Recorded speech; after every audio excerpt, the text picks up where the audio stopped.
Hey there, world changers. Welcome to day, how many fingers?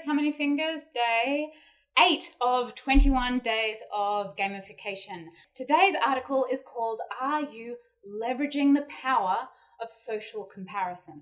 This is a super interesting topic because social comparison is an incredibly powerful driver of human behavior and human motivation. And in my opinion, it is dramatically underutilized by the environmental and social change movement. Don't forget that you can read the full written article at my website, katiepatrick.com/articles, and you can even listen to the article on the How to Save the World podcast that you can find on the iTunes store.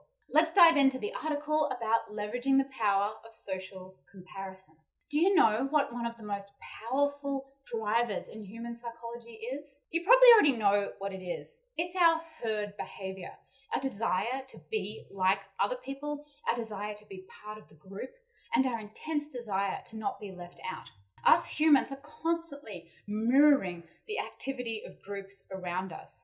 It's a process called social norming, and it happens all the time. In addition to social norming, we're also naturally competitive. We want to be part of the group, but we also want to be doing well as part of the group, to be doing a little bit better than everybody else. We can use these two dynamics of wanting to be in the herd and also wanting to do a little bit better than the herd to really motivate people for our social and environmental change causes. I'll go through a couple of examples where this is done. You might remember from the last video I talked about the company Opower. Now they add a small chart into PG&E electricity bills that shows how your household performs in relation to your other neighbours. So you'll see yourself there, as well as people doing a bit better than you and people doing a bit worse than you. And this overall strategy, just this simple chart in the electricity bill, reduced overall electricity consumption by 3%.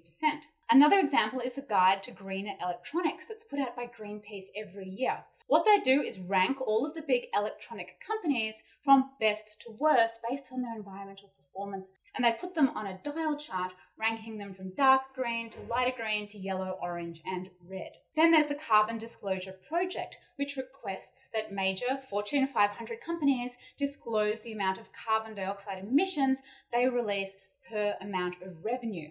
Then the Carbon Disclosure Project gathers all that data, and then they can rank the companies to see which ones have the highest carbon impact per amount of money they make. And you can start using the power of comparison to create simple ranks or just simple comparisons of data for what you want to change. The power of comparison unveils yet again how important it is to bring data and measurement to the center of your creative process. Once you have the numbers about what you want to change, then you can start using them to provide social comparisons to see person A used up this much and person B used up this much. And if you want to be a little bit like person B, then you should try and use a little bit more. We can also use comparison in leaderboards to give people a first, second, and third place, and just to show this basic style of comparison of data like Opower does with their electricity graph. Comparison is at the core of geographic mapping.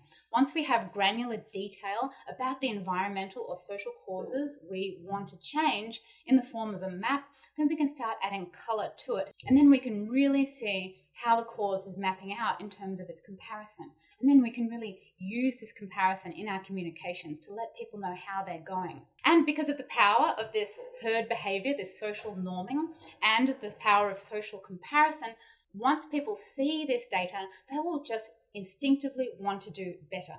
And you can compare so many different types of things. You can compare schools to schools, colleges to colleges, businesses to businesses. You can compare states, you can compare whole countries, you can compare corporations, and you can compare streets, neighborhoods, individual people. You can be so creative in the way you choose to compare different groups of people or different locations against each other. These type of techniques can be incredibly powerful for moving the dial on the numbers that you want to change. But it comes down to measuring what you want to change, bringing that to the core of your strategy, and then layering on these type of behavior change and gamification techniques. Changing the world doesn't need to be horrible or frustrating or negative. We can actually make changing the world really positive and really fun. And changing the world does not need to be like bashing your head against a brick wall.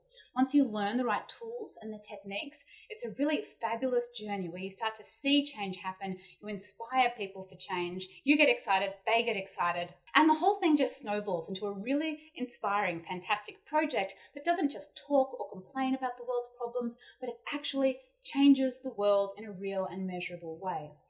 I loved learning about behavioral psychology and gamification techniques so much that I put what I learned together into a video course called Save the World with Gamification. I absolutely loved learning this stuff, and I think you'll love learning it too. You can check out the course on my website. I'll put a link in the description below. Don't forget the full written article is available on my website at katiepatrick.com/articles. I hope you like this article and you're inspired to start gathering more data about what you want to change in the world and using it to leverage the power of social comparison. Thanks for watching, and I'll see you tomorrow for gamification technique number 8.